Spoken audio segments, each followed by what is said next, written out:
30 million. That is the conservative estimate for how many bison once moved across North America. Herds so vast, they could darken the plains from horizon to horizon. Then, in less than a human lifetime, nearly all of them vanished. By the end of the 19th century, fewer than 1,000 remained. Some estimates put the number as low as 300. This was not simply the disappearance of an animal. It was an assault on an ecosystem, a culture, and a way of life.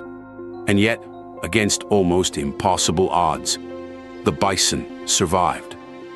This is the story of how America nearly lost its largest land mammal, and how a few scattered survivors helped bring an icon back from the edge. For thousands of years, indigenous nations lived alongside these herds. Bison provided food, clothing, shelter, tools, and materials for ceremony. Yet this relationship was never merely practical.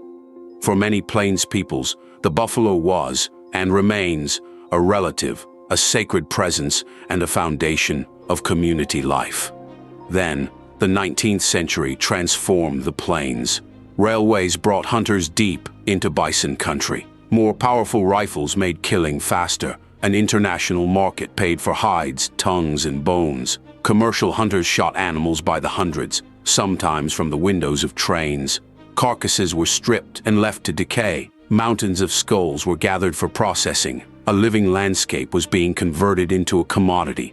There was also a darker objective. The United States military supported the destruction of the herds as a way to force indigenous nations from their lands and break communities that depended upon the buffalo. Removing the bison meant removing food, independence, and resistance. Between roughly 1820 and 1880, the great herds collapsed. Tens of millions became thousands. Thousands became hundreds. By the 1880s, people could travel across places once filled with bison and see almost none.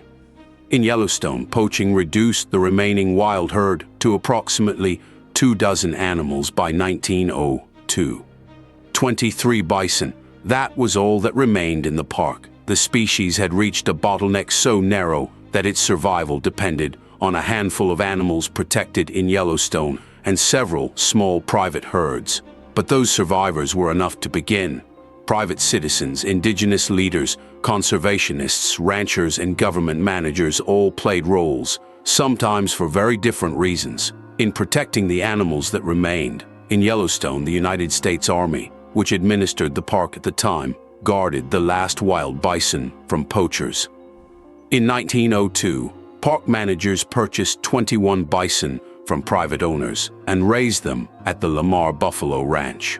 Eventually, those animals mixed with Yellowstone's surviving wild herd. The recovery was slow at first. Then the population began to grow. Elsewhere, several private herds also became unexpectedly important reservoirs. It was not one perfectly coordinated rescue. It was a patchwork, part public protection, part private preservation, and part the stubborn survival of wild animals in places such as Yellowstone. By 1954, Yellowstone held roughly 1,300 bison. In recent years, its population has generally ranged between about 3,500 and 6,000. The 2025 estimate was nearly 5,300. Across North America, roughly 30,000 bison now live in herds managed primarily for conservation. Hundreds of thousands more are raised commercially as livestock. That sounds like a triumph, and it is. But the numbers hide an important truth. Most bison today are fenced, privately owned, or managed in relatively small herds. Truly wild bison, occupying large connected landscapes, remain rare. Their genetic diversity is limited by the population crash. Their historic range has been divided by farms, roads, towns, and fences. And when free-ranging bison leave protected land in search of winter forage, conflict often follows. Yellowstone bison, for example, may carry brucellosis, a disease originally introduced to the region by domestic cattle. Fear of transmission back to livestock has shaped where bison are allowed to roam, even though the National Park Service reports no documented case of direct transmission from bison to cattle. So conservation today is not simply about producing more animals.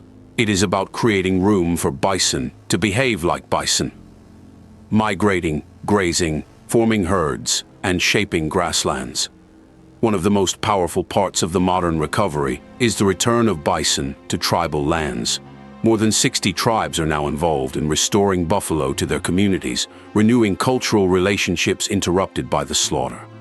Programs also transfer disease-free bison from Yellowstone to new conservation and tribal herds, rather than sending every animal that leaves the park to slaughter. The bison's return is therefore more than a wildlife success story. It is also an act of ecological repair and cultural restoration.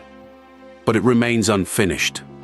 The bison survived because a small number of people decided extinction was not inevitable.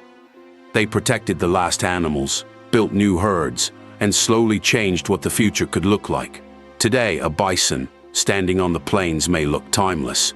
In reality, every wild herd is evidence of a narrow escape, from tens of millions to a few hundred, and then back into the thousands. The lesson is not that nature will always recover. It is that recovery becomes possible when people choose to make space for it. If you enjoyed this story, subscribe to Wildlife Wonders TV for more extraordinary animals, surprising behavior, and conservation stories from around the world.